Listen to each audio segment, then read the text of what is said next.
Une importante étape est franchie avant la démolition de ce bâtiment de la rue Carillon pour le remplacer par un immeuble de 10 étages et 150 logements.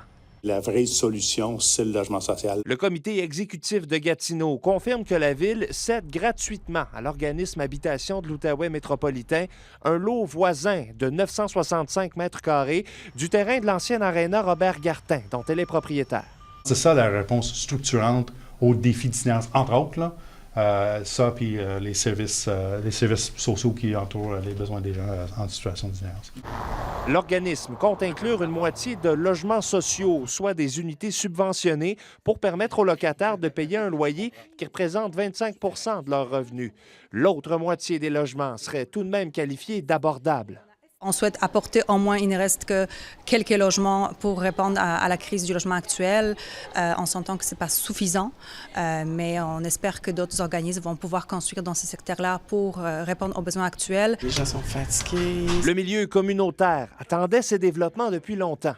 C'est sûr et certain que ça prend du logement, mais il ne faut jamais oublier le soutien communautaire en logement. Parce que demain matin, j'aurai ces 150 logements-là pour les gens à Gartin. Si je n'ai pas de soutien communautaire en logement, les gens ne vont pas demeurer dans ces logements-là. On a toujours souhaité que le site de l'Aréna Gartin devienne un parc de logements abordables. Donc ça, c'est une première. En plus du projet de logement, la Ville veut développer davantage le terrain de l'ancienne aréna. Des consultations publiques auront lieu au plus tard ce printemps dans le but de déterminer d'autres utilisations, tant commerciales que résidentielles. Si on identifie qu'il y a un besoin d'avoir plus de logement social, allons-y. Évidemment, on veut d'autres choses sur ce site-là. Moi, je parle souvent du manque d'infrastructures sportives, culturelles, communautaires. Je parle aussi du manque de commerce. Tant la Ville qu'Habitation de l'Outaouais métropolitain souhaitent un début des travaux dès ce printemps.